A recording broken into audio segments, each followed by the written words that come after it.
കൊല്ലം രൂപതയുടെ 695 സ്ഥാപിത ദിനാചരണം ഉദ്ഘാടനം ചെയ്യാൻ ഒരു ഓർത്തഡോക്സ് സഭാംഗമായ എന്നെ ക്ഷണിച്ചപ്പോൾ എനിക്ക് തെല്ലൊരു അമ്പരപ്പുണ്ടായി. കാരണം എനിക്ക് ഈ രൂപതയുടെ ചരിത്രമോ ഇത് സ്ഥാപിച്ച പിതാവിൻ്റെ ചരിത്രമോ ഒന്നും തന്നെ അറിയില്ലായിരുന്നു. അപ്പോഴാണ് ഡോക്ടർ ജോസ് പുത്തൻവീട് അച്ഛൻ അദ്ദേഹം എഴുതിയ പുസ്തകം ബിഷപ്പ് ജോർഡാനസ് കറ്റലാനി എ ഫെയ്ത്ത് ഒഡീസി എന്ന പുസ്തകം എനിക്ക് അയച്ചു തന്നത്. ഇന്നലെയാണ് ഞാനത് വായിച്ചു തീർത്തത്. ഒഡീസി എന്നത് ഒരു ഗ്രീക്ക് പദമാണ്. ഹോമറിൻ്റെ 2 പ്രധാന ഗ്രീക്ക് ഇതിഹാസങ്ങളിൽപ്പെട്ടതാണ് ഒഡീസി, മറ്റേത് ഇലിയഡ്. ദീർഘവും സാഹസികവുമായ ഒരു പര്യടനത്തിനാണ് ഒഡീസി എന്ന് പറയുന്നത്. ബിഷപ്പ് ജോർഡാനസ് കറ്റലാനി 695 വർഷങ്ങൾക്ക് മുമ്പ് കൊല്ലത്തേക്ക് നടത്തിയ യാത്ര വളരെ ദീർഘവും അതിസാഹസികവുമായിരുന്നു. ക്രിസ്തുവിനോടുള്ള അദമ്യമായ സ്നേഹം അതൊന്നുകൊണ്ട് മാത്രമാണ് അദ്ദേഹം ഈ യാത്രയ്ക്ക് ഒരുമ്പെട്ടത്. എന്തെല്ലാം പരീക്ഷണങ്ങളും വെല്ലുവിളികളും അദ്ദേഹം നേരിട്ടു. പ്രതികൂല സാഹചര്യങ്ങൾ, പ്രാദേശിക എതിർപ്പുകൾ, അന്ധവിശ്വാസങ്ങൾ, പ്രാകൃതമായ ആചാരാനുഷ്ഠാനങ്ങൾ, ഇവയെല്ലാം മറികടന്ന് 1000-ലധികം പേരെ ക്രൈസ്തവരാക്കി കത്തോലിക്ക സഭയുടെ ഭദ്രാസനം കൊല്ലത്ത് സ്ഥാപിച്ചു. ഈ പുസ്തകം ഞാൻ വായിച്ചപ്പോൾ ഈ പിതാവിൻ്റെ സ്വഭാവ വൈശിഷ്ട്യങ്ങൾ എന്തൊക്കെയാണ് എന്ന് മനസ്സിലാക്കാൻ ഞാൻ ശ്രമിച്ചു.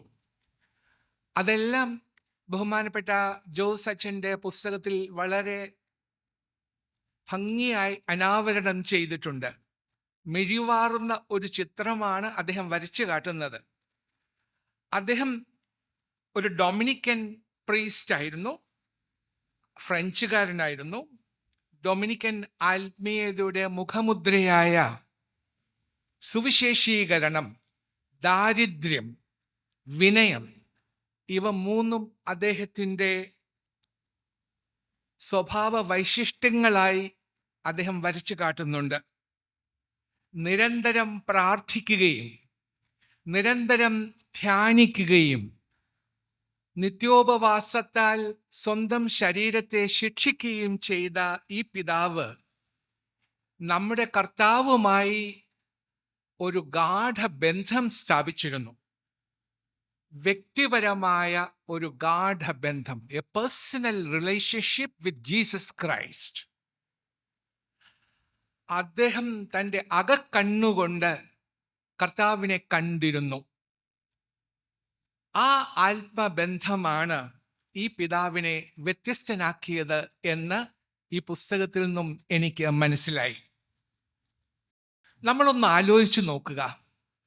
നമ്മളിവിടെ ഇരിക്കുന്ന ബഹുഭൂരിപക്ഷം പേരും ബിന്ദുകൃഷ്ണ ഒഴിച്ച്, അല്ലെങ്കിൽ മറ്റാരെങ്കിലും ഉണ്ടോ എന്ന് എനിക്ക് അറിഞ്ഞുകൂടാ, മിക്കവരും ക്രൈസ്തവരാണ്.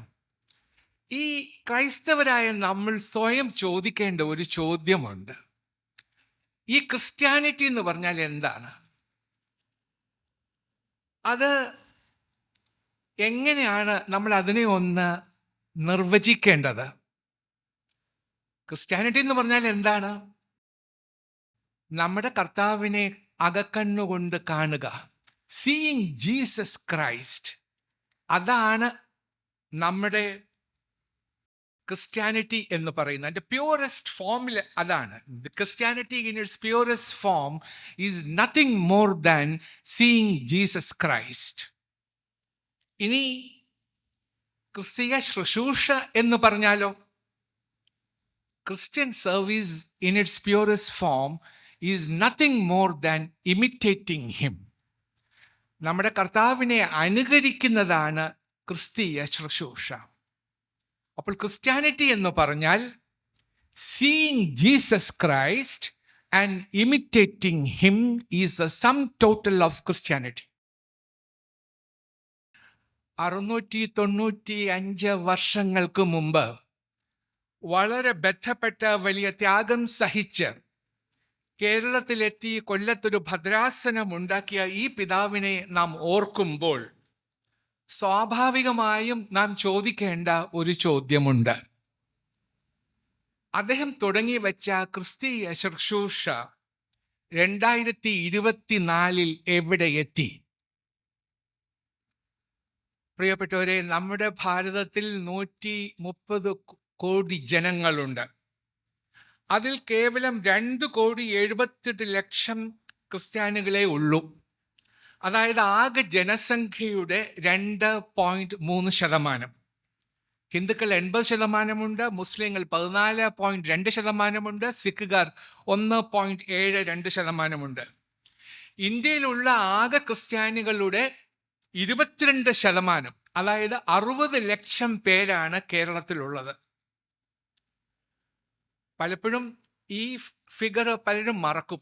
ഓരോ പിതാക്കന്മാരും അവരുടെ സഭയെക്കുറിച്ച് പറയുമ്പോഴൊക്കെ വളരെ വലിയ വലിയ സംഖ്യ അങ്ങ് പറയും. ഇപ്പം ഞങ്ങൾ പറയുന്നത് ഞങ്ങൾ 12 ലക്ഷം ഉണ്ടെന്നാണ്. ഞങ്ങളുടെ സഭയിൽ നിന്ന് വിഘടിച്ച് നിൽക്കുന്ന യാക്കോബക്കാർ പറയുന്നത് അവർ 11.99 ഉണ്ടെന്നാണ്. എന്നാൽ ഇത് രണ്ടും തെറ്റാണ്. ആകപ്പാടെ രണ്ടും കൂടെ കൂട്ടിയാൽ 8 ലക്ഷം 9 ലക്ഷം വന്നേക്കാം. ഇല്ലെങ്കിൽ കണക്ക് എങ്ങനെ ശരിയാകും? കാരണം 60 ലക്ഷത്തിൽ 40 ലക്ഷം കത്തോലിക്കരുണ്ട്. അത് ലത്തീൻ കത്തോലിക്കര്, സീറോ മലബാർ, പിന്നെ മലങ്കര കത്തോലിക്ക, ഇതെല്ലാം കൂടെ കൂടി 40 ലക്ഷം പേരുണ്ട്. പിന്നെ 20 ലക്ഷമേ ബാക്കിയുള്ളൂ. അപ്പം ഞങ്ങൾ 12 ഉണ്ടെന്ന് പറഞ്ഞാൽ കണക്ക് ശരിയാവില്ല. അപ്പോൾ 8 ലക്ഷം, പിന്നെ മർത്തോമക്കാരുണ്ട്, CSAക്കാരുണ്ട്, പിന്നെ പ്രോട്ടസ്റ്റൻസ് ഉണ്ട്, പിന്നെ എന്തെല്ലാം അവാന്തര വിഭാഗങ്ങളുണ്ട്. അപ്പോൾ നമ്മൾ മനസ്സിലാക്കേണ്ട കാര്യം, നമ്മളുടെ അംഗസംഖ്യ എന്ന് പറയുന്നത് വളരെ പരിമിതമാണ്. 60 ലക്ഷം. ഇനിയിപ്പോൾ നമ്മുടെ സെൻസസ് 2021 സെൻസസ് വന്നിട്ടില്ല. ഇനി 2-3 വർഷം കഴിയുമ്പോൾ ഇലക്ഷനൊക്കെ കഴിഞ്ഞ് വരുമെന്നാണ് പറയുന്നത്. 21 ഇനി 4 വർഷം കഴിഞ്ഞ് വരുമ്പോൾ അറിയാം സംഖ്യ എത്രയുണ്ട് എന്ന്. അപ്പോൾ നമ്മുടെ സംഖ്യ കുറഞ്ഞുകൊണ്ടിരിക്കുകയാണ്, കൂടുന്നില്ല. യൂറോപ്പിലും അമേരിക്കയിലും സംഭവിച്ചു കൊണ്ടിരിക്കുന്നത് നമ്മുടെ ഭാരതത്തിലും ഉണ്ടാകും എന്ന കാര്യത്തിൽ ക്രിസ്ത്യാനികൾക്ക് യാതൊരു സംശയവും ഉണ്ടാകേണ്ടതില്ല. പ്രിയപ്പെട്ടവരെ, സമീപകാലത്ത് അമേരിക്കയിൽ ഒരു സർവേ നടത്തി. ആ സർവേയിൽ പങ്കെടുത്ത പകുതിയിലധികം ചെറുപ്പക്കാർക്ക് 4 സുവിശേഷങ്ങൾ ഏതെന്ന് അറിഞ്ഞുകൂടായിരുന്നു. ബഹുഭൂരിപക്ഷം ക്രിസ്ത്യാനികൾക്ക് 2-3 ശിഷ്യന്മാരുടെ പേര് മാത്രമേ പറയാൻ കഴിഞ്ഞുള്ളൂ. 60% അമേരിക്കക്കാർക്കും, ഏറ്റവും കൂടുതൽ ക്രിസ്ത്യാനികളുള്ള സ്ഥലമാണെന്ന് അറിയാമല്ലോ, 60% അമേരിക്കക്കാർക്കും 10 കൽപ്പനകളിലെ 5 പോലും അറിഞ്ഞുകൂടാ. ജോൺ ഓഫ് ആർക്ക് ആരെന്ന ചോദ്യത്തിന് നോഹയുടെ ഭാര്യ എന്നാണ് എഴുതി വെച്ചത്. 50% പേർ പറഞ്ഞു സോദോം ആൻഡ് ഗൊമോറ ഭാര്യാഭർത്താക്കന്മാരാണ് എന്ന്. ഗിരിപ്രഭാഷണം നടത്തിയത് ആര് എന്ന ചോദ്യത്തിന് ബഹുഭൂരിപക്ഷത്തിനും ഒരു സംശയം ഉണ്ടായിരുന്നില്ല, അത് ബില്ലി ഗ്രഹാമാണ് എന്ന് പറഞ്ഞു. നമ്മുടെ വിശ്വാസത്തിൻ്റെ ആധാരം വിശുദ്ധ വേദപുസ്തകമാണ്. അത് സപ്ലിമെൻ്റ് അല്ല, അത് സെൻട്രലാണ്. റോമർക്ക് എഴുതിയ കത്തിൽ പൗലോസ് പറയുന്നു, ആകയാൽ വിശ്വാസം കേൾവിയാലും കേൾവി ക്രിസ്തുവിൻ്റെ വചനത്താലും വരുന്നു എന്ന്. പിശാച് കർത്താവിനെ പരീക്ഷിച്ചുകൊണ്ട് ചോദിച്ച ചോദ്യം നിങ്ങൾ ഓർക്കുന്നില്ലേ? നീ ദൈവപുത്രനെങ്കിൽ ഈ കല്ലിനെ അപ്പമാക്കി മാറ്റുക എന്ന് പറഞ്ഞു. അപ്പോൾ കർത്താവ് പറയുന്നുണ്ട്, മനുഷ്യന് അപ്പം കൊണ്ട് മാത്രമല്ല ദൈവത്തിൻ്റെ വായിൽ കൂടി വരുന്ന സകല വചനം കൊണ്ടും ജീവിക്കുന്നു എന്ന്. എന്നാൽ ഈ ദൈവവചനം കേൾക്കാനോ അത് മനസ്സിലാക്കാനോ അത് ധ്യാനിക്കാനോ ഇന്ന് മനുഷ്യർക്ക് സമയമില്ല. വേദത്തെക്കുറിച്ചുള്ള ഈ അജ്ഞത ഒരു മഹാപാപമാണ്. ഇന്ന് എല്ലാവർക്കും എല്ലാം ദ്രുതഗതിയിൽ വേണം, ഇങ്ങനെ ഞൊടിയിടയിൽ വേണം, എല്ലാം ഇൻസ്റ്റൻ്റായിട്ട് വേണം. ഇൻസ്റ്റൻറ്റ് കോഫി, പിന്നെ ഇൻസ്റ്റൻറ്റ് മണി ട്രാൻസ്ഫർ, ഇതൊക്കെയാണ് ഇഷ്ടം. നമ്മുടെ കുട്ടികളെ തന്നെ നോക്കൂ, 5 ദിവസത്തെ ക്രിക്കറ്റ് മാച്ച്, ടെസ്റ്റ് മാച്ച് കാണാൻ അവർക്ക് താല്പര്യമില്ല. അവർക്ക് കുട്ടി ക്രിക്കറ്റ്, അതായത് T20 കാണാനാണ് താല്പര്യം. ഒരു ആവറേജ് വിശ്വാസിക്ക് ഇന്ന് നീണ്ട നോമ്പും ദീർഘമായ പ്രാർത്ഥനകളിലൊന്നും താല്പര്യമില്ല. അവർക്ക് അവരുടെ പ്രശ്നങ്ങൾക്ക് ഉടൻ പരിഹാരം ലഭിക്കണം. അവരൊക്കെ കർത്താവിനെ ഹൃദയത്തിൽ സ്വീകരിച്ചവരാണ്, മാമോദിസ മുങ്ങിയവരാണ്. പക്ഷേ അവനോടൊത്തു വളരാൻ അവർ സന്നദ്ധരല്ല. ജീവങ്കിലേക്കുള്ള വാതിൽ ഇടുക്കവും വഴി ഞെരുക്കവുമുള്ളത്, അത് കണ്ടെത്തുന്നവർ ചുരുക്കമാകുന്നു എന്ന് നമ്മുടെ കർത്താവ് പറഞ്ഞത് എത്ര ശരി. പ്രിയപ്പെട്ടവരെ, കർത്താവിനെ പിന്തുടരുന്നത് ഒരു ഭ്രമമല്ല, ആശയഭ്രാന്തല്ല, ട്രെൻഡ് അല്ല, ആത്മാവിനുള്ള ചിക്കൻ സൂപ്പ് അല്ല, വികാര വിക്ഷോഭങ്ങൾ ശമിപ്പിക്കാനുള്ള ഒരു മാർഗവുമല്ല. അത് വളരെ ദീർഘമായ ഒരു യാത്രയാണ്, വളരെ സാവധാനമായുള്ള ഒരു യാത്ര, ചിലപ്പോൾ വേദനിപ്പിക്കുന്നതും എന്നാൽ എല്ലായ്പ്പോഴും സന്തോഷം നൽകുന്നതുമായ ഒരു യാത്ര, സ്വർഗത്തേക്ക് നോക്കിക്കൊണ്ടുള്ള ഒരു യാത്ര. It is a painstaking journey. Are you prepared to take this? നമ്മുടെ വിശ്വാസികളുടെ കഥ ഇതാണെങ്കിൽ പുരോഹിതരുടെ കാര്യം പരമദയനീയമാണ്. ദൈവവിളി ലഭിച്ചവർക്ക് മാത്രമുള്ളതാണ് പൗരോഹിത്യം എന്നൊക്കെയാണ് നമ്മുടെ ധാരണയെങ്കിൽ അത് തെറ്റി. ഒരിക്കൽ വിശുദ്ധ കുർബാന മധ്യേ സെൽഫോൺ എടുത്ത് ഇങ്ങനെ ഞോണ്ടിക്കൊണ്ടിരുന്ന ഒരു അച്ഛനെ, ഒരു പുരോഹിതനെ കണ്ടപ്പോൾ എൻ്റെ മകൾ കൊട്ടിയായിരുന്നു, എന്നോട് ചോദിച്ചു, അപ്പാ എന്താ അദ്ദേഹം ചെയ്യുന്നതെന്ന് അറിയാമോ? ഞാൻ പറഞ്ഞു, സെൽഫോൺ നോക്കുക. എന്തിനാ നോക്കുന്നത്? അപ്പോൾ അവൾ പറഞ്ഞു, ദൈവവിളി വന്നോന്ന് നോക്കുക എന്ന്. പൗരോഹിത്യം ഇന്ന് മറ്റേത് ജോലിയും പോലെ ഒരു ജോലിയാണ്, ഒരു കരിയറാണ്. കരിയർ പ്ലാനിങ് അവരും നടത്തുന്നു. ഒരിക്കൽ ട്രെയിനിൽ ഒരു വൈദിക വിദ്യാർത്ഥിയും ഒരു ജൂതനും ഒരുമിച്ച് യാത്ര ചെയ്യുകയായിരുന്നു. പരിചയപ്പെട്ട് കഴിഞ്ഞപ്പോൾ വൈദിക വിദ്യാർത്ഥിയോട് ജൂതൻ ചോദിച്ചു, ഈ സെമിനാരിയിലെ പഠനമൊക്കെ കഴിഞ്ഞ് എന്താ പ്ലാൻ? അപ്പം വിദ്യാർത്ഥി പറഞ്ഞു, പഠനം കഴിഞ്ഞ് സെമിനാരി എല്ലാം കഴിഞ്ഞ് വന്നൊരു അച്ഛനാവണം, പിന്നെ കത്തീഡ്രൽ പള്ളിയിലെ വികാരിയാവണം, പിന്നെ വികാരി ജനറൽ ആവണം, പിന്നെ ബിഷപ്പാവണം, പിന്നെ കർദിനാൾ ആവണം. അപ്പോൾ പുള്ളി ചോദിച്ചു, പിന്നെ അത് കഴിഞ്ഞ് ഇപ്പോൾ ഏഷ്യയിൽ നിന്നും ആരും പോപ്പായിട്ടില്ല, അതുകൊണ്ട് പറ്റുമെങ്കിൽ ഒരു പോപ്പാവണം എന്ന്. ഭാഗ്യം, ദൈവപുത്രനാകണമെന്ന് പറഞ്ഞില്ലല്ലോ. പുരോഹിതർ പ്രൊഫഷണലുകളായാൽ പിന്നെ സഭ നശിച്ചു. പുരോഹിതർ പ്രൊഫഷണലുകളാവണ്ട, പകരം ആത്മാവ് നിറഞ്ഞവരാകണം. പൗലോസ് അപ്പോസ്തലൻ എഫെസ്യർക്ക് എഴുതിയ ലേഖനം 5:18 അങ്ങനെയാണ് പറയുന്നത്, അവർക്ക് ആദരവ് കിട്ടി എന്ന് വരില്ല, അവമതിയാവും അവർക്ക് ലഭിക്കുന്നത്. സുഖകരമായ ജീവിതം അവർക്ക് പറഞ്ഞിട്ടില്ല, അസൗകര്യങ്ങളുള്ള ഭവനങ്ങളാവും അവരെ കാത്തിരിക്കുന്നത്. മറ്റുള്ളവർ അവരെ അധിക്ഷേപിക്കുമ്പോൾ അവരെ അനുഗ്രഹിക്കുന്നു, തർക്കിക്കുമ്പോൾ അനുരഞ്ജനമുണ്ടാക്കുന്നു. അവരുടെ മിനിസ്ട്രി ആത്മീയമാണ്, അത് പ്രൊഫഷണൽ അല്ല. ഇത് മനസ്സിലാക്കാത്ത പുരോഹിതർ അപ്രസക്തരാകുമെന്ന കാര്യത്തിൽ ഒരു സംശയവും വേണ്ട. പുതിയ ജീവൻ ലഭിക്കാൻ നാം കർത്താവിലേക്ക് മടങ്ങണം. അവൻ നമ്മളെ തിരഞ്ഞെടുത്തു, ഇനി പ്രതികരിക്കേണ്ടത് നമ്മളാണ്. എന്നാൽ നമ്മുടെ ഈ പ്രതികരണം പലപ്പോഴും ആത്മാർത്ഥതയില്ലാത്തതാണ്, സത്യസന്ധതയില്ലാത്തതാണ്. അത് വെറും ഉപരിപ്ലവമാണ്, തൊലിപ്പുറത്തുള്ളതാണ്, വെറും പുറം മോടിയാണ്. ഞാൻ ഒന്ന് വിശദമാക്കാം. മഴവില്ല് കാണാത്തവരായി ആരും ഈ കൂട്ടത്തിൽ ഉണ്ടെന്ന് ഞാൻ വിചാരിക്കുന്നില്ല. മഴവില്ല് കാണുമ്പോൾ നമ്മൾ പറയും, ഹാ എന്തു ഭംഗി എന്ന്. എന്നാൽ അതിൻ്റെ നിഗൂഢ സൗന്ദര്യം എന്ത് എന്ന് നമ്മൾ അന്വേഷിച്ചു എന്ന് വരില്ല. നമ്മുടെ എല്ലാം വീടിൻ്റെ മുറ്റത്ത് മനോഹരമായൊരു ഉദ്യാനമുണ്ടായിരിക്കാം. അവിടെ ഒരു പനിനീർ പൂവ് അങ്ങനെ വിരിഞ്ഞ് വിലസി നിൽക്കുന്നതും നിങ്ങൾ കണ്ടിട്ടുണ്ടാവണം. വീണ്ടും അതിനെ നോക്കി ഹാ എന്ത് ഭംഗി എന്ന് പറഞ്ഞിട്ടുണ്ടാവാം. എന്നാൽ ആ റോസാ ചെടി ആ പൂവിനെ അതിൻ്റെ പല്ലവ പുടങ്ങളിൽ വെച്ച് ലാളിക്കുന്നതോ, ഇളം കാറ്റ് അതിനെ തൊട്ടിലാട്ടുന്നതോ, ദളമർമ്മരങ്ങൾ അതിനെ താരാട്ടുപാടി ഉറക്കുന്നതോ, നറും നിലാവിലത് കുളിച്ചു നിൽക്കുന്നതോ ഒന്നും നാം കണ്ടു എന്ന് വരില്ല. അതാണ് ഒരു കവിയുടെ മനസ്സും നമ്മുടെ മനസ്സും തമ്മിലുള്ള വ്യത്യാസം. നല്ലൊരു മനുഷ്യന്റെ ഗുണഗണങ്ങൾ നാം വാഴ്ത്തിപ്പാടാറുണ്ട്, എന്നാൽ ജീവന്റെ സൃഷ്ടാവിനെ നാം തിരിച്ചറിഞ്ഞു എന്ന് വരില്ല. ഇതാണ് നമുക്കുള്ള ഒരു പോരായ്മ.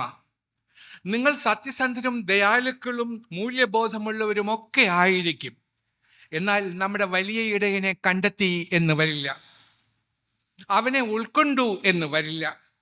മറ്റുള്ളവർ അവനെക്കുറിച്ച് പറയുന്നത് നാം കേൾക്കും, അവരുടെ വിവരണം ഹൃദയസ്ഥമാക്കും.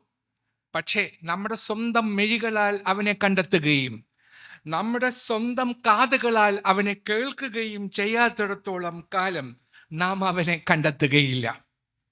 പ്രിയപ്പെട്ടവരെ, ഞാൻ എൻ്റെ ഉപരിവിദ്യാഭ്യാസത്തിന് ബർമിംഗ്ഹാം യൂണിവേഴ്സിറ്റിയാണ് തിരഞ്ഞെടുത്തത്. അവിടെ ഞാൻ പഠിച്ചുകൊണ്ടിരുന്നപ്പോൾ അവിടെ എൻ്റെ കുട്ടികളെയും കൂട്ടി ഞാൻ ഷേക്സ്പിയറുടെ ജന്മസ്ഥലത്തേക്ക് പോയി. സ്ട്രാറ്റ്ഫോർഡ് അപ്പോൺ ഏവൺ എന്നാണ് ആ സ്ഥലത്തിൻ്റെ പേര്. സാഹിത്യത്തിൽ താല്പര്യമുള്ള എല്ലാവർക്കും അത് ഒരു വളരെ വിശിഷ്ടമായ ഒരു സ്ഥലമാണ്. ഷേക്സ്പിയറുടെ ജന്മസ്ഥലത്ത് പോവുക, അദ്ദേഹം ജീവിച്ച വീട് കാണുക. അവിടെ ചെന്നാൽ അദ്ദേഹത്തിൻ്റെ വീട് എന്നൊരു മ്യൂസിയമാണ്. അവിടെ അദ്ദേഹം എഴുതാൻ ഉപയോഗിച്ച മേശ, കസേര, തൂലിക അതെല്ലാം അവിടെ വെച്ചിട്ടുണ്ട്. അതെല്ലാം കാണണം. കാരണം ലോക സാഹിത്യത്തിലെ മുടിചൂട മന്നനാണ് ഷേക്സ്പിയർ. അപ്പം അദ്ദേഹത്തെ എല്ലാം ഇത് കണ്ട് ആയിരക്കണക്കിന് പേരാണ് അവിടെ വരുന്നത്. അപ്പോൾ ഇതെല്ലാം കാണുമ്പോൾ നമുക്കൊരു ആഗ്രഹം തോന്നും, ഈ ഷേക്സ്പിയറുടെ ഒരു നാടകമെങ്കിലും കാണണമെന്നും. പക്ഷെ സമയം മതിയാവില്ല. ഒരു നാടകം കാണണമെങ്കിൽ 4 മണിക്കൂറെങ്കിലും വേണം. അപ്പോൾ അത് കാണാനുള്ള സമയം ആർക്കുമില്ല. അപ്പോൾ ഷേക്സ്പിയറുടെ നാടകങ്ങൾ, അതിലെ കഥാപാത്രങ്ങൾ, അവരെയൊക്കെ പരിചയപ്പെടുത്താൻ വേണ്ടി അവിടെ സംഘാടകർ മനോഹരമായ ഒരു പരിപാടി ആവിഷ്കരിച്ചിട്ടുണ്ട്. കാരണം അദ്ദേഹത്തിൻ്റെ വീടിനടുത്ത് ഒരു വലിയ ആംഫി തിയേറ്റർ ഉണ്ട്. അവിടെ ആൾക്കാരെല്ലാവരും വന്നിരിക്കാം, 10,000 പേർക്ക് ഇരിക്കാം. അവിടെ എല്ലാവരും ആംഫി തിയേറ്ററിൽ വന്നിരുന്നാൽ ഒരു മഹാനടൻ സ്റ്റേജിൽ വന്നിട്ട് അദ്ദേഹം മോണോ ആക്ടിലൂടെ ഷേക്സ്പിയറുടെ വലിയ കഥാപാത്രങ്ങളെ അവതരിപ്പിക്കും. Julius Caesar, Mark Antony, Othello, Iago, Romeo and Juliet, ഇങ്ങനെയുള്ള ഷേക്സ്പിയറുടെ കഥാപാത്രങ്ങളെ അദ്ദേഹം മോണോ ആക്ടിലൂടെ അവതരിപ്പിക്കും. അപ്പോൾ അദ്ദേഹം ഒരു സമയം കൊണ്ട് ജൂലിയസ് സീസറിനെ, അദ്ദേഹത്തിൻ്റെ പ്രിയപ്പെട്ട സുഹൃത്ത് ബ്രൂട്ടസ് ജൂലിയസ് സീസറിനെ പിന്നിൽ നിന്നും കത്തികൊണ്ട് കുത്തുന്നതും, പിന്നെ അദ്ദേഹത്തിൻ്റെ ശവശരീരം നോക്കിക്കൊണ്ട് മാർക്ക് ആന്റണി പ്രസംഗിക്കുന്നതും, പിന്നെ റോമിയോ ആൻഡ് ജൂലിയറ്റിൻ്റെ റൊമാൻസും എല്ലാം അദ്ദേഹം അതിമനോഹരമായിട്ട് അവതരിപ്പിക്കും. അത് കഴിഞ്ഞാൽ ഈ പരിപാടി 1 മണിക്കൂർ നേരം ദൈർഘ്യമുണ്ട്. അത് കഴിഞ്ഞാൽ എല്ലാവരും എഴുന്നേറ്റ് അദ്ദേഹത്തിന് കൈയടിച്ച് അദ്ദേഹത്തെ ആദരിക്കും. ഈ പരിപാടി അവസാനിക്കുന്നത് ഇതിന് തൊട്ടു മുമ്പ് ഈ നാടകം മോണോ ആക്ട് എല്ലാം കഴിഞ്ഞാൽ ഇത് അവസാനിക്കുന്നത് എങ്ങനെയെന്നറിയാമോ? 23-ാം സങ്കീർത്തനം ചൊല്ലിക്കൊണ്ടാണ് ഈ പരിപാടി അവസാനിക്കുന്നത്. അപ്പോഴാണ് ആളുകളെല്ലാം എഴുന്നേറ്റ് കൈയടിക്കുന്നത്. ഒരിക്കൽ ഒരു ദിവസം പരിപാടി നടക്കുന്ന അവസരത്തിൽ ഒരു ചെറിയ പയ്യൻ, ഒരു ബാലൻ വന്നിട്ട് ഈ മഹാനടനോട് ചോദിച്ചു, സർ, ഇന്ന് ഈ സങ്കീർത്തനം 23-ാം സങ്കീർത്തനം വായിക്കാൻ എന്നെ അനുവദിക്കുമോ എന്ന് ചോദിച്ചു. മഹാനടന് ഒരു വിഷമമുണ്ടായിരുന്നു, അവനത് കുളമാക്കുമോ എന്നൊരു സംശയമുണ്ടായിരുന്നു. എന്നാലും അവൻ്റെ കെഞ്ചിക്കൊണ്ടുള്ള അപേക്ഷ കേട്ടപ്പോൾ അദ്ദേഹം പറഞ്ഞു, ശരി, ഇന്ന് നീ തന്നെ 23-ാം സങ്കീർത്തനം ചൊല്ലിക്കൊള്ളൂ എന്ന് പറഞ്ഞു. അപ്പോൾ ഈ ബാലൻ 23-ാം സങ്കീർത്തനം ചൊല്ലി. അപ്പോൾ ഈ നടൻ നോക്കി, എല്ലാവരും തല കുമ്പിട്ടിരിക്കുന്നു. ആരും തല ഉയർത്തി നോക്കുന്നു പോലുമില്ല. അത് കഴിഞ്ഞപ്പോൾ സൂക്ഷിച്ചു നോക്കി, എല്ലാവരും കരയുന്നു. അപ്പോൾ അദ്ദേഹം വിചാരിച്ചു, ഇത്രയും നാൾ ഞാൻ 23-ാം സങ്കീർത്തനം ചൊല്ലി, ഒരാൾ പോലും കരയുന്നത് ഞാൻ കണ്ടില്ല. അത് കഴിഞ്ഞ് ബാലനോട് ചോദിച്ചു, എനിക്ക് സാധിക്കാത്തത് നിനക്ക് എങ്ങനെ സാധിച്ചു? അപ്പോൾ ബാലൻ പറഞ്ഞു, സർ, അങ്ങേക്ക് 23-ാം സങ്കീർത്തനം അറിയാം, പക്ഷേ എനിക്ക് ഇടയനെ അറിയാം. ഇടയനെ അറിയുക, നോ യുവർ ഷെപ്പേർഡ്. ഇതാണ് പ്രിയപ്പെട്ടവരെ നാം ചെയ്യേണ്ടുന്നത്. നമ്മുടെ ഇടയനെ തിരിച്ചറിയുക. നിങ്ങൾ പറയൂ, നിങ്ങൾ അവനെ കണ്ടിട്ടുണ്ടോ? നിങ്ങൾ അവൻ്റെ രൂപം കണ്ടിട്ടുണ്ടോ? അവൻ്റെ ഭാവം ശ്രദ്ധിച്ചിട്ടുണ്ടോ? അവൻ്റെ വർണ്ണം കണ്ടിട്ടുണ്ടോ? അവൻ്റെ നാദം കേട്ടിട്ടുണ്ടോ? അവൻ പരത്തുന്ന സുഗന്ധം ആസ്വദിച്ചിട്ടുണ്ടോ? അവൻ്റെ കണ്ണുകളിൽ നിന്ന് വീഴുന്ന അശ്രുബിന്ദുക്കൾ നിങ്ങൾ കണ്ടിട്ടുണ്ടോ? അവൻ്റെ നിർമ്മല പ്രാർത്ഥനാ ഭാവം നിങ്ങൾ ശ്രദ്ധിച്ചിട്ടുണ്ടോ? അവനാണ് ഗലീലക്കാരനായ യേശു, ദ ജീസസ് ഓഫ് ഗലീലി. സമയത്തിന് അതീതനായവൻ, ആദ്യവും അന്ത്യവുമായവൻ, മരണത്തെ തോൽപ്പിച്ചവൻ, മർത്യനെ അമർത്യനാക്കിയവൻ. അവനെ ഒരിക്കലെങ്കിലും കണ്ടിട്ടുള്ളവർക്ക് ജീവിതത്തിൽ വലിയ മാറ്റങ്ങൾ സംഭവിച്ചു. അവരാരും പഴയ മനുഷ്യരായി പിന്നെ തുടർന്നില്ല. അവരെല്ലാം പുതിയ മനുഷ്യരായി. അവൻ്റെ മുഖത്തേക്ക് നോക്കിയവരാരും ലജ്ജിതരായില്ല. കർത്താവിനെ തിരിച്ചറിഞ്ഞപ്പോൾ തോമസ് ശ്ലീഹ എന്താ പറഞ്ഞത്? എൻ്റെ നാഥനും എൻ്റെ ദൈവവുമേ, my Lord and my God എന്നല്ലേ അദ്ദേഹം വിളിച്ചത്? ഉയർത്തെഴുന്നേറ്റ കർത്താവിനെ തിരിച്ചറിഞ്ഞപ്പോൾ മഗ്ദലന മേരി ശിഷ്യന്മാരോട് എന്താ പറഞ്ഞത്? I have seen my Lord, ഞാൻ എൻ്റെ കർത്താവിനെ കണ്ടു എന്നല്ലേ പറഞ്ഞത്? ഞങ്ങൾ അവൻ്റെ മഹത്വം കണ്ടു, we have seen his glory എന്നല്ലേ യോഹന്നാൻ പറഞ്ഞത്? അവൻ നമ്മോട് സംസാരിച്ചപ്പോൾ നമ്മുടെ ഹൃദയം കത്തുന്നതായി തോന്നിയില്ലേ എന്നല്ലേ എമ്മാവൂസിലേക്ക് പോയ ശിഷ്യന്മാർ പറഞ്ഞത്? എല്ലാത്തിലും ഉപരി പത്രോസ് പറഞ്ഞു, we are eye witnesses to him, ഞങ്ങൾ അവൻ്റെ ദൃക്സാക്ഷികളാണ് എന്ന്. പൊന്നു തമ്പുരാൻ്റെ ദൃക്സാക്ഷികളാണ് ഞങ്ങൾ എന്നാണ് പത്രോസ് ശ്ലീഹ പറഞ്ഞത്. പൊന്നു തമ്പുരാൻ, മനുഷ്യവർഗത്തിൻ്റെ രക്ഷകൻ, സ്വർഗത്തിൻ്റെ സകല മഹിമയും ഒരു മനുഷ്യ ശരീരത്തിൽ സന്നിവേശിപ്പിച്ചവൻ, ദൈവത്തെ നമ്മുടെ ഇടയിലേക്ക് ഇറക്കിക്കൊണ്ടുവന്നവൻ, ദൈവത്തിന് സമശീർഷകനായവൻ, സത്യദൈവത്തിൽ നിന്നുള്ള സത്യദൈവം. ഇതാണ് നമ്മുടെ മെശിഹ തമ്പുരാൻ. ദൈവതുല്യനായിരുന്നപ്പോഴും ഒരു സാധാരണ റോമൻ പടയാളിയുടെ കൈകളാൽ തൻ്റെ കൈകളിൽ കാരിരുമ്പാണികൾ അടിച്ചിറക്കാൻ അവൻ അനുവദിച്ചു. മഞ്ഞുതുള്ളി പോലെ നൈർമല്യമുണ്ടായിരുന്നിട്ടും പശ്ചാത്തപിച്ച പാപിനിയായ ഒരു സ്ത്രീയെ അവൻ കൈക്കൊണ്ടു. തനിക്കൊപ്പം ഓശാന പാടി മാർച്ച് ചെയ്യാൻ ജനങ്ങളെ അനുവദിച്ചു. പക്ഷേ രാജാവ് എന്ന് വിളിക്കുന്നതിൽ നിന്നും അവരെ വിലക്കി. സുവിശേഷം ഘോഷിക്കാൻ ശിഷ്യന്മാരെ 4 ദിക്കുകളിലേക്ക് മയച്ചു, ചെന്നായ്ക്കളുടെ നടുവിൽ കുഞ്ഞാടുകളെ പോലെ. എന്നിട്ട് അവരോട് പറഞ്ഞു, സഞ്ചിയും പൊക്കണവും എടുക്കരുത് എന്ന് നിഷ്കർഷിച്ചു. ഉദ്ധിതനായ ക്രിസ്തുവിൻ്റെ ശക്തി മാത്രം മതി എന്ന് അവരെ ബോധ്യപ്പെടുത്തി. അവനെ ഒരു സദ്ഗുരുവായി മാത്രം കണ്ടാൽ പോരാ. സോക്രട്ടീസിനെയോ അരിസ്റ്റോട്ടലിനെയോ പോലെയോ ഒരു വലിയ ചിന്തകനായി കണ്ടാൽ പോരാ. അവനെ ഒരു പ്രവാചകനായി കണ്ടാൽ പോരാ. അവനെ നമ്മുടെ രക്ഷിതാവായി കാണണം, നമ്മുടെ ജീവദാതാവായി, നമ്മുടെ നാഥനായി, നമ്മുടെ ദൈവമായി കാണണം. കുറച്ചു നാളായില്ലേ നിങ്ങൾ അവനെ കണ്ടിട്ട്? നിങ്ങളുടെ പ്രാർത്ഥന നിങ്ങൾക്ക് വിരസമായി തോന്നാറുണ്ടോ? നിങ്ങളുടെ വിശ്വാസം ആടി ഉലയുന്നുണ്ടോ? നിങ്ങളുടെ മനസ്സിലുള്ള അവരുടെ ചിത്രത്തിൻ്റെ മിഴിവ് കുറയുന്നുണ്ടോ? നിങ്ങളുടെ പ്രശ്നങ്ങളും നിങ്ങളുടെ വ്യാകുലതകളും നിങ്ങളെ അലട്ടുന്നുവെങ്കിൽ അവനെ വീണ്ടും കണ്ടുമുട്ടാൻ സമയമായി കൂട്ടരെ. ഇന്ന് ഇതൊക്കെ ഞാൻ പറയാൻ ഒരുമ്പിടുന്നത് ബഹുമാനപ്പെട്ട ജോസ് അച്ഛനെ എഴുതിയ പുസ്തകത്തിൻ്റെ പശ്ചാത്തലത്തിലാണ്. ഇങ്ങനെയെല്ലാം ദൈവത്തെ തിരിച്ചറിഞ്ഞ, അവനെ കണ്ട് സ്വന്തം കണ്ണുകൊണ്ട് കണ്ട്, സ്വന്തം ജീവിതം അവന് വേണ്ടി സമർപ്പിച്ച ഒരു പിതാവിനെയാണ് നമ്മളിവിടെ അനുസ്മരിക്കുന്നത്. നമ്മൾ ആരും അദ്ദേഹത്തെ കണ്ടിട്ടില്ല.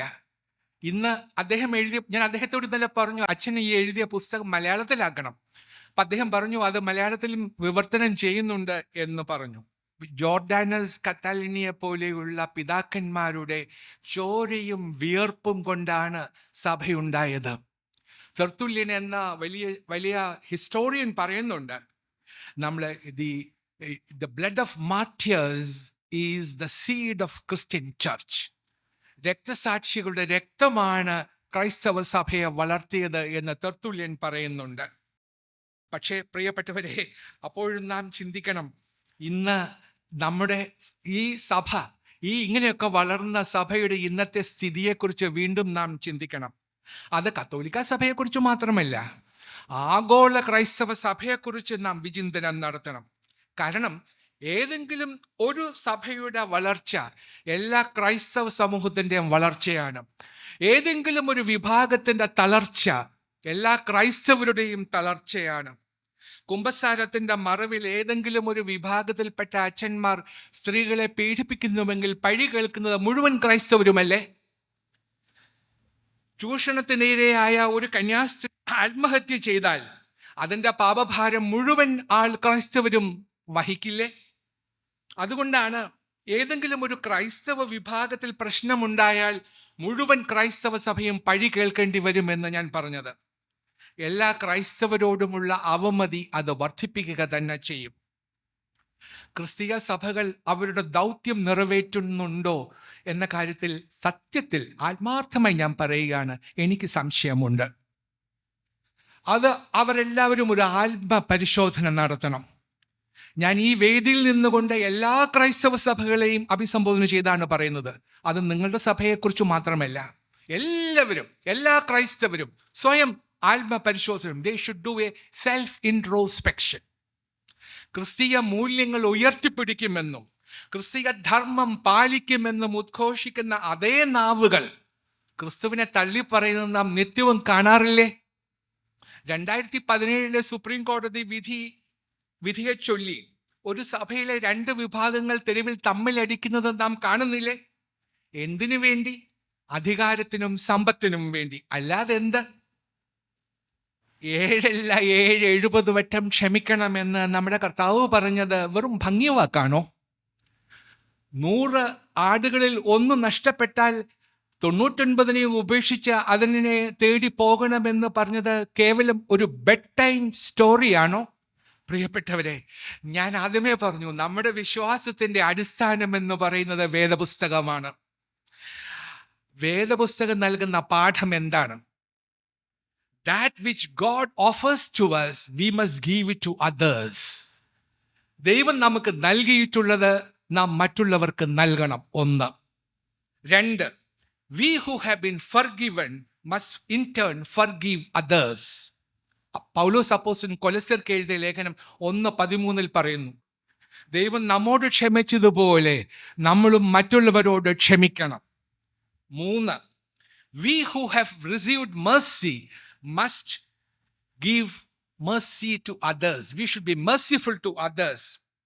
മത്തായിയുടെ സുവിശേഷം 5:7 പറയുന്നു, ദൈവം നമ്മോട് കരുണ കാട്ടിയതുപോലെ നമ്മൾ മറ്റുള്ളവരോട് നമ്മളും കരുണ കാട്ടണം. 4, we who are the objects of God's love are to love others in turn. 1 യോഹന്നാൻ 4:11 പറയുന്നു, ദൈവസ്നേഹത്തിന് നാം പാത്രീഭൂതരായതുപോലെ നാം മറ്റുള്ളവരെയും സ്നേഹിക്കണം. 5, and we who have been reconciled to God now must be instruments of reconciliation. കർത്താവ് നമ്മെ ദൈവത്തോട് നിരപ്പാക്കിയതുപോലെ നമ്മൾ മറ്റുള്ളവരുമായി നിരപ്പാകണം. മറ്റുള്ളവരുമായി നിരപ്പാകാത്ത സഭ മറ്റെന്തെങ്കിലുമായിരിക്കും, പക്ഷെ ക്രൈസ്തവ സഭ എന്ന് വിളിക്കാൻ ആവില്ല. ക്രിസ്തുവിനെ കണ്ടെത്തുന്ന, അവനെ അനുകരിക്കുന്ന ഒരു സഭയാണ് നമുക്ക് വേണ്ടത്. We want a church that sees Jesus Christ and imitates him. അങ്ങനെയുള്ള ക്രിസ്തുവിൻ്റെ സഭയിൽ നമുക്ക് പുതിയൊരു ജീവൻ ലഭിക്കും. In the church of Jesus Christ, we will get a new life. ക്രിസ്തുവിൻ്റെ സഭയിൽ നമ്മൾ പുതിയൊരു സൃഷ്ടിയാകും. In the church of Jesus Christ we are a new creation. ക്രിസ്തുവിൻ്റെ സഭയിൽ നമ്മൾ പുതിയൊരു വർഗമാകും. In the church of Jesus Christ we are a new humanity. എഫെസ്യർ 2:15 അങ്ങനെയാണ് പറയുന്നത്. അവിടെ ബർബരനെന്നോ ശകനെന്നോ വ്യത്യാസമുണ്ടാവില്ല. അവിടെ വർണ്ണ വ്യത്യാസങ്ങളില്ല. എല്ലാവരും ക്രിസ്തുവിൽ ഒന്നാകുന്നു. നിരപ്പിൻ്റെ സമാധാനത്തിൻ്റെ പുതിയൊരു ജീവൻ നൽകുന്നതാണ് സഭയുടെ കടമ. ഇത് ചെയ്യുന്നില്ലെങ്കിൽ വെണ്മയുടെ ദിനങ്ങൾ നമുക്ക് അപ്രാപ്യമായിരിക്കും. അനുസ്യൂതം മാറിക്കൊണ്ടിരിക്കുന്ന ലോകത്തിൽ നാം അപ്രസക്തരാകും. കാലം നമ്മെ ചവറ്റുകുട്ടയിലേക്ക് വലിച്ചെറിയും. അതിനാൽ നമുക്ക് ജാഗ്രതയുള്ളവരായിരിക്കാം. വിശുദ്ധ മർക്കോസിന്റെ സുവിശേഷം 13:37 13-ാം അധ്യായം അവസാനിക്കുന്നത് കർത്താവിൻ്റെ ഒരു വാക്കോടുകൂടിയാണ്. ഞാൻ നിങ്ങളോട് പറയുന്നതോ എല്ലാവരോടും പറയുന്നു, ഉണർന്നിരിപ്പീൻ എന്ന്. പ്രിയപ്പെട്ടവരെ, അത് തന്നെയാണ് എനിക്കും ഇന്ന് നിങ്ങളോട് പറയാനുള്ളത്. ജാഗ്രതയുള്ളവരായിരിക്കുവീൻ, ഉണർന്നിരിക്കുവീൻ. And what I say to you, I say to you all, awake. പ്രിയപ്പെട്ടവരെ, ഉണരുക.